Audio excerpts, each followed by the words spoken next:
Now we're going to learn about an experience I think most foreigners have when they come to Britain for the first time, and that's a difficulty with the language. And that's because of something called received pronunciation, or RP. This is the English that like the Queen and just a few of our political class speak.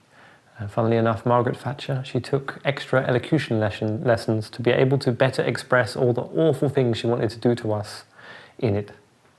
Almost no one speaks RP. It's like the Atlantis of British accents.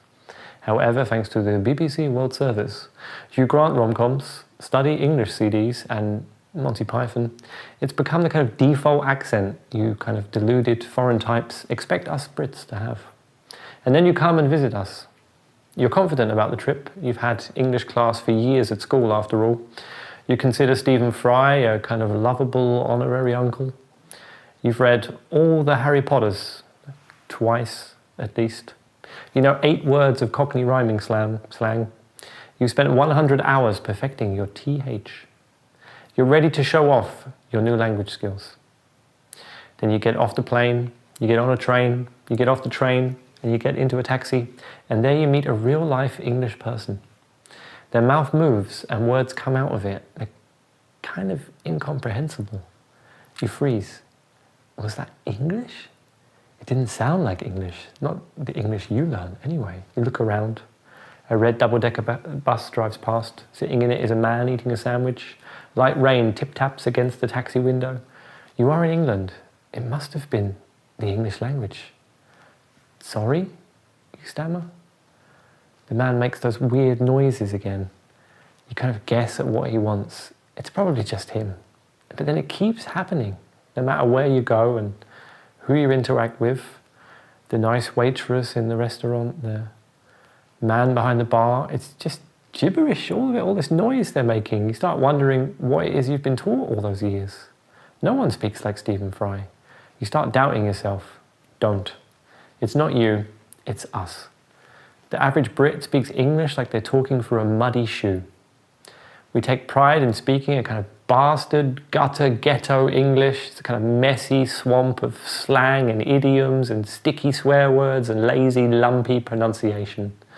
Nouns end at the midway point. Glottal stops turn water into water. Apple and pears means stairs. Words change meaning. In Liverpool, la is a friend. Everywhere else, it's a musical note. In the Midlands, mash is something you can do to tea, not just to potatoes. We've a new and seemingly equally incomprehensible dialect every 7 miles. I mean, we still use miles. I mean, come on, it's chaos. It's only when I moved to Germany that I realized how bad I was at the only language I knew how to speak. It was kind of a shock, actually. I was one of only 2 English native speakers in the company I was working for. And in the beginning, I'd get sent a lot of the English texts from other departments to correct. And that lasted like 2 weeks before they noticed I actually had no idea how the English language worked. I'd send their texts back with more mistakes than when I'd received them. After a while, they began sending the text to the Scandinavian team instead because, well, they just spoke such nice English.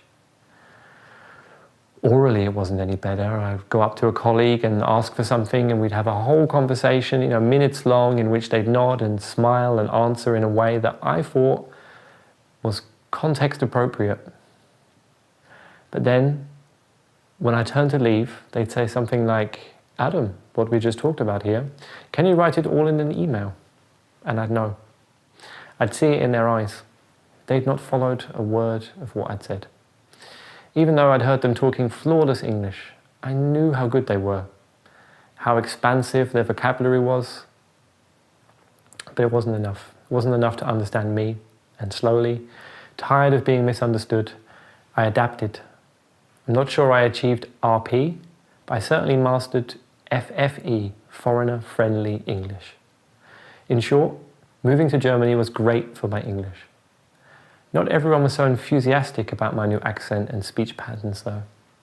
I remember phoning home during that first year in Leipzig and having the following conversation with my mother, a woman who describes herself proudly as being common as muck. I think I was telling her about a story about a new friend I'd made, and she interrupted me to say, Why are you speaking like that? Like what? I said.